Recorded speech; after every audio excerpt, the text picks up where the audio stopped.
Can you say what this is? For as long as I can remember, I've had this belief that I need you to hear me out on. If I came face to face with a monster, or even a regular wild animal, there's a part of me that thinks I could reach out my hand and they would understand not to bite. We would lock eyes and instantly communicate mutual respect. They would know me. Okay, and to be clear, I recognize this is insane. 99% of me is aware that that animal's snout is not trying to sniff out friendship. But the 1% of me that believes I am an inherent beast whisperer is a corner of my soul that reason cannot touch. And it would be fine if this was just a me thing, but across storytelling and history is evidence that in the pit of the human heart is the conviction one can intrinsically know the nature of a beast. And I think it's beautiful, and I think it's terrible, and I think we need to get to the bottom of it. Self-awareness. What does that mean? Why am I self-aware? You are probably conscious. Your brain just processed the word you and went, hee hee, that's me. Other humans are also probably conscious. They can, seemingly, do the same thing. But is this guy conscious? Let's ask. Harder to say. Obviously, animals are aware enough to eat and move and reproduce, but are they self-aware? As in, aware that they exist as a distinct unit of sentience? Is this an existentiality that they ponder? We aren't certain. We can't ask them. But we need at least a rough idea to have a hope of understanding their depths. One possible method of testing if animals have a conception of self is to see if they recognize themselves in a mirror. Lots of species see their reflection and go, "Who the f are you and how do you know my moves?" But some animals do genuinely seem to understand they're seeing themselves. If you put a mark on them, they'll look in the mirror and try and scrub it off. And that sure seems like self-awareness, and some pretty unexpected candidates like giant manta rays, ghost crabs, and ants, really ants, have all passed this test. And failure doesn't necessarily preclude cognizance. Dogs fail pretty consistently, but remember canines rely more on smell than sight, and studies suggest dogs can recognize their own scent. They process you and go, hee hee, that's me. There's still obviously a lot of unknowns to cover with non-human intelligence. Indeed, these self-awareness tests might seem kind of inexact, but trust me, they're downright revolutionary next to many archaic worldviews of the minds of beasts. Descartes believed wild animals were physical bodies that lacked consciousness altogether, and if a creature made a sound of discomfort, it was a mere mechanical reaction, like air escaping a tire. Medieval European bestiaries weren't much better. Species were so poorly understood, they were lumped in with full-on mythical monsters, which is why there's still some slippage with the word beast between real animals and imagined ones. But even in these early bestiaries, you see a growing desire for understanding and alliances. One account says if you distract a tiger with a mirror, weird coincidence there, you can steal their cub and raise it as your ally.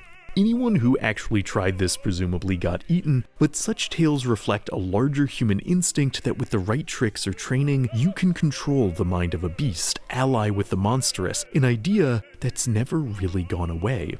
And I don't know that we have to get too philosophical to determine why this trope is so prevalent. The idea of riding on a bear or like a dragon is, I mean, it's cool as f.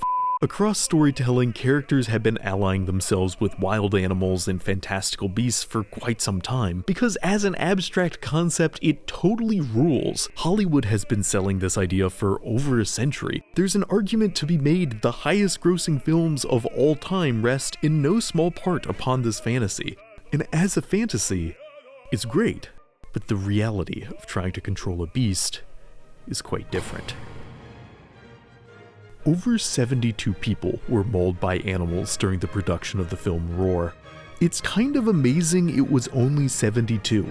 A non-exhaustive list from Wikipedia says filming of Roar involved over 100 lions, 26 tigers, 9 panthers, 10 cougars, 2 jaguars, 4 leopards, 2 elephants, 4 geese, 7 flamingos, and a marabou stork. Reportedly, the only animal turned down for filming was a hippo for being too dangerous, because the rest of this cacophony of wildlife were of course perfectly safe. These animals, though largely untrained, were supposed to be the film's co-stars, the creators showing a remarkable amount of faith that they could, in effect, reach out their hands and nature would fall in line.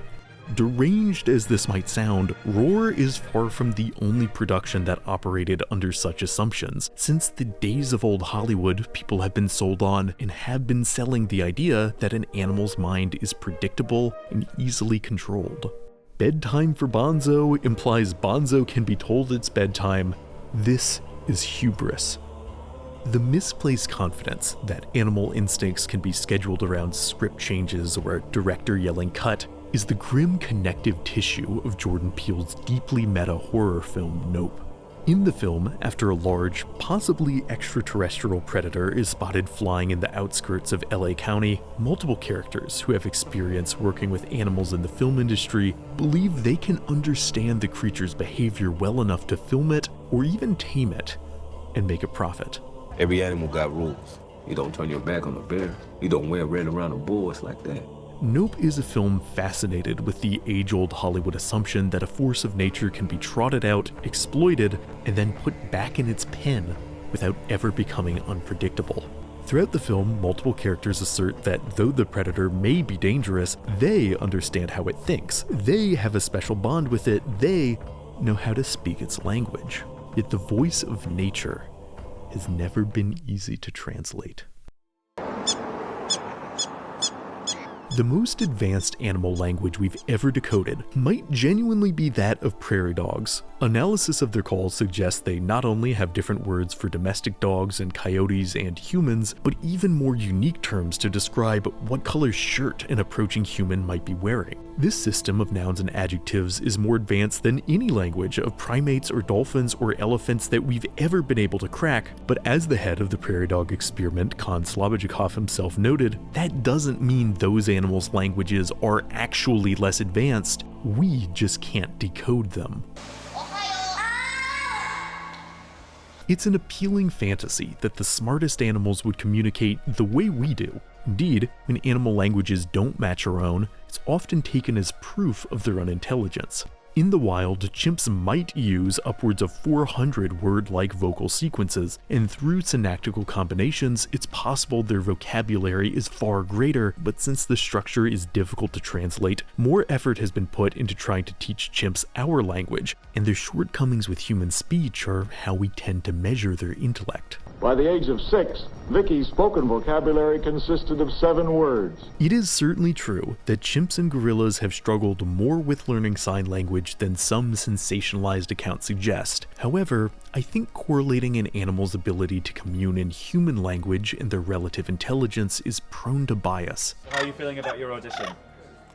Oh. Alex was an African gray parrot who has been called the smartest animal ever studied. Also, yes, I know humans are animals. We'll unpack that later. It's been argued Alex is the only animal on record who has ever asked an existential question. After being taught primary colors, he pondered his reflection and asked, "What color?" and seemed satisfied to learn his feathers were gray. And that is incredible. I am not trying to downplay the intelligence of parrots. All sorts of recordings show them asking similar remarkable questions. What's this? These are keys. What's that made of? Many bird species are much more intelligent than we give them credit for, but I do think it's worth flagging the fact that the one animal we've managed to record asking an existential question is an animal that can mimic human speech. Studies have claimed apes have never asked any question, but really all we can say for certain is that they've never asked a question in our language. Likewise, after years of training, elephants have only been able to say around 5 words. But they and other animals don't necessarily have the right physical structures to speak our language, and more fundamentally, they don't necessarily want to. We think elephants communicate ideas with a combination of movements, touch, and infrasound rumbles that humans can't hear, and even give themselves individual names. Yes, elephants, like apes, have been largely unable to speak human, but we have been largely unable to speak elephant. Assuming that a species' limited understanding of human linguistics beyond simple commands is the sign of a basic, predictable mind is often not only mistaken, but deadly. There are countless horror stories of animals who were supposedly happy to follow the orders of their trainer until they unexpectedly turned on their human counterpart. I think such stories are often unfairly held up as proof of the animal's lack of intelligence, that at the end of the day their minds run on savage instinct, not intellect. But many of the species historically made to perform in beast tamer theaters have remarkable capacity for in-species communication, but commands aren't the same thing as communication. Even if you can condition an animal to respond to a gesture, that doesn't mean the animal understands or likes you.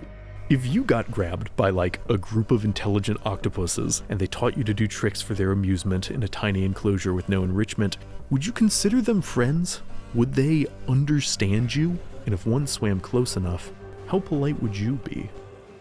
And yet, despite this thought experiment, I can't deny there's still a part of me that wants to believe that a mighty beast could be a friend, could have their violent potential tamed. As much as people have laughed, myself included, about how in the Jurassic World films, sticking out your hand can apparently calm even an untrained dinosaur, a little bit of belief flares up in my soul every time I see it. Because it's a hand gesture I recognize, a universal symbol of reaching out that in my mind transcends verbal language. Even though I'm aware there is no way another species would just inherently know what such a gesture is supposed to mean. It takes a kind of mad faith to believe that a predator's instincts could be overcome with a wave of the hand.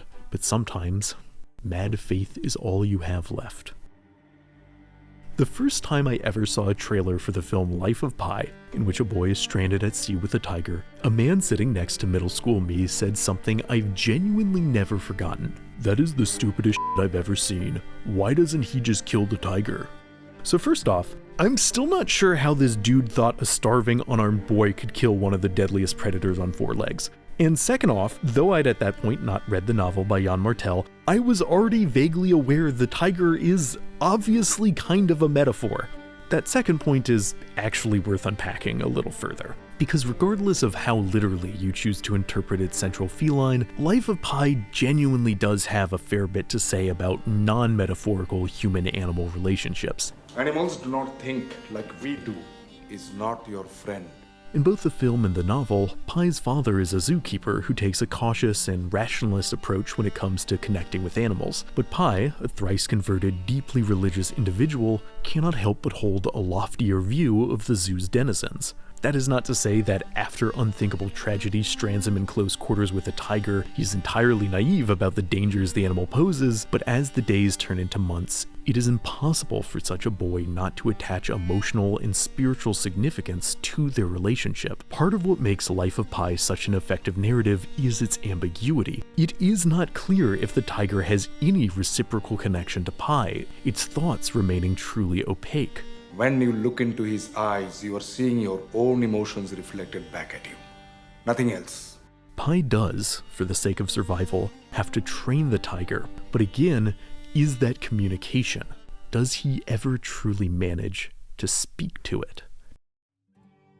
Many of us will never be in a situation where our lives depend on negotiating an uneasy partnership with a real flesh and blood creature. More than perhaps any time since the dawn of animal domestication, a greater degree of separation exists between the average human and the average animal. And in contrast to past eras of Hollywood, at almost no point in Life of Pi was a real tiger on set with the actors, which, for safety reasons, to be clear, was a very smart move. A digital puppet of an animal can of course hit the marks we expect with a human-written script far more easily than the real thing. Likewise, I can easily bond with horses in video games. They respond to my commands, whinny clearly to show their emotions, but while I've always very quickly gotten attached to virtual equines, I've never been able to connect so well to real horses. They bite and kick and instinctively know I'm not in charge, delivering huge blows of reality to my beast whisperer fantasy.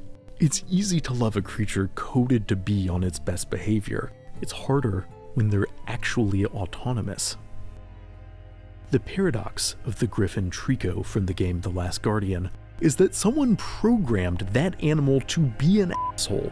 They could have made Trico perfectly behaved. Indeed, for a game all about the emotional bond between the player's character and Trico, you'd think they would have, but they didn't. And I think that's significant.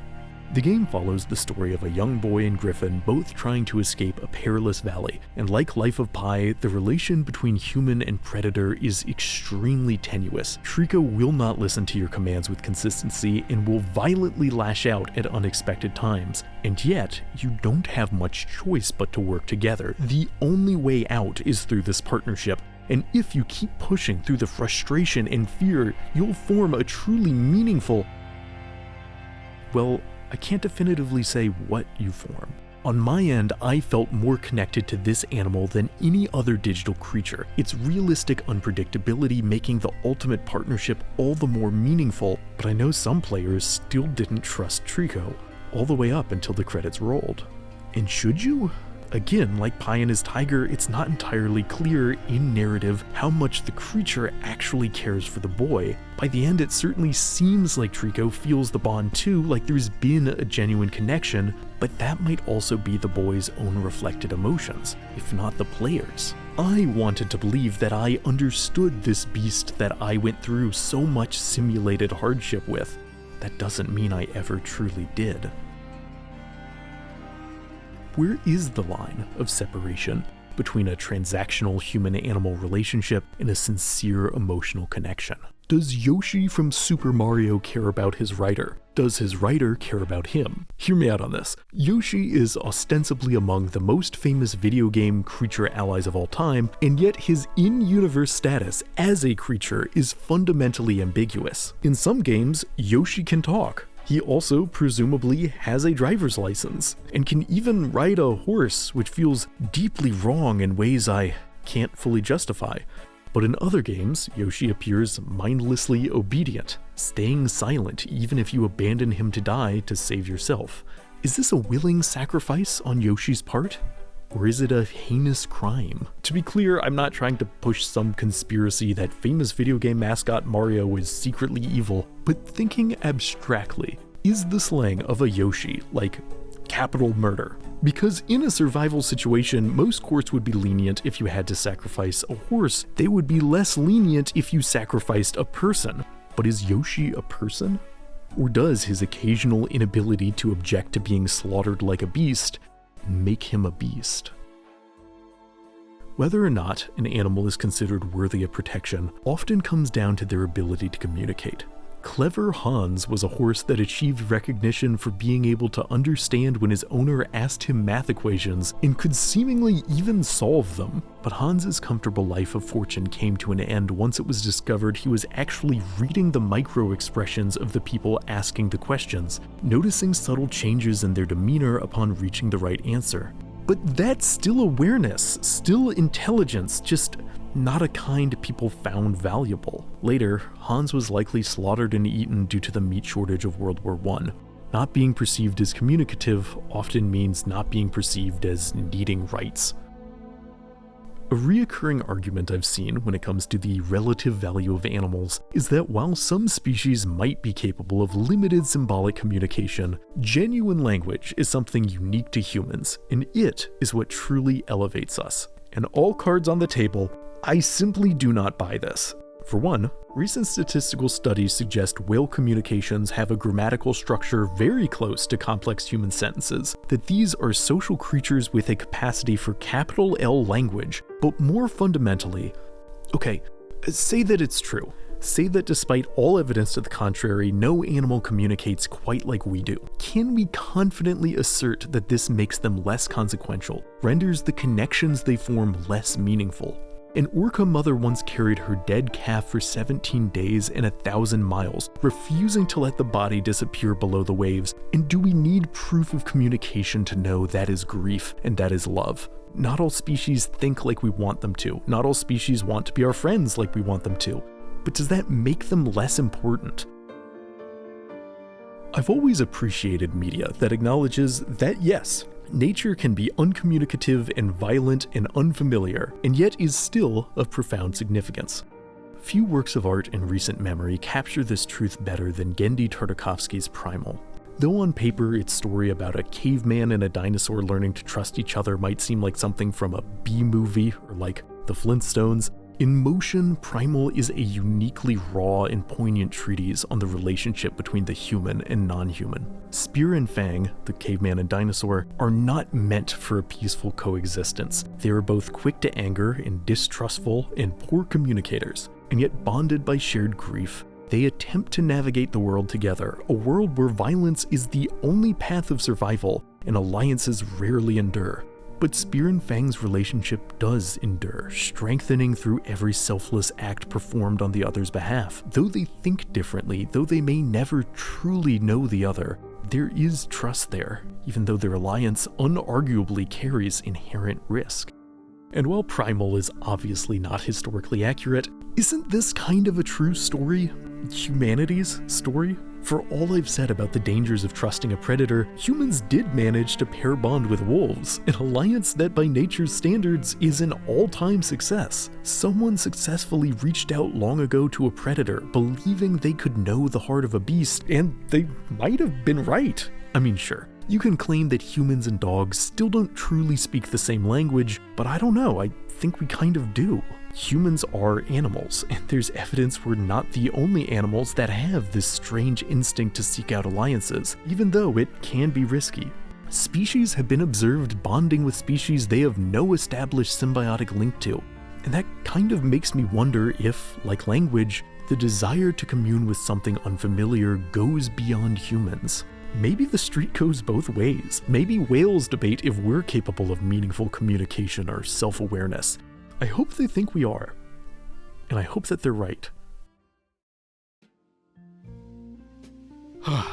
You know, I will say, I learned a lot about the intelligence of apes and monkeys and dolphins and whales and crows and dogs and about 100 other animals while making this video, and now I can't stop wondering who's gunning hardest for our job. That is to say, if something were to happen and humans vanished, which animal is most likely to take over as civilization builders? You can watch me try to figure this out right now in a full second video only on Nebula. You already know about Nebula. Wait, maybe you don't. Okay, real quick. Nebula is a creator-owned platform where you can watch all my videos 24 hours early and with no ads and see my multiple exclusive videos, and there's like a billion other great ad-free episodes, classes, and podcasts on there from your other favorite YouTube people. And if you sign up using my link on screen or in the description, it only costs around $3 a month. Actually, I think it's exactly $3 a month. I don't know why I said around, it just sounded better. Anyways, that's 40% off, not just my video on how octopuses might one day rule the world, but also high quality shows like Abolish Everything, this great new comedy series we've been working on about comedians arguing to ban certain societal pet peeves. Oh, and I almost forgot, you can show these videos to friends or family for free using week-long Nebula guest passes. Everyone just gets those, you don't have to sign up. Alright, Nebula, same deal as always. $3 a month, early and extra Curious Archive videos, 1,000 other things from other people. The link is down below, or maybe to the side depending on how you format your browser. You'll be able to find it. Alright, that's a wrap. And, as always, thanks for watching. If you enjoyed this entry, please lend your support by liking, subscribing, and hitting the notification icon to stay up to date on all things curious. See you in the next video.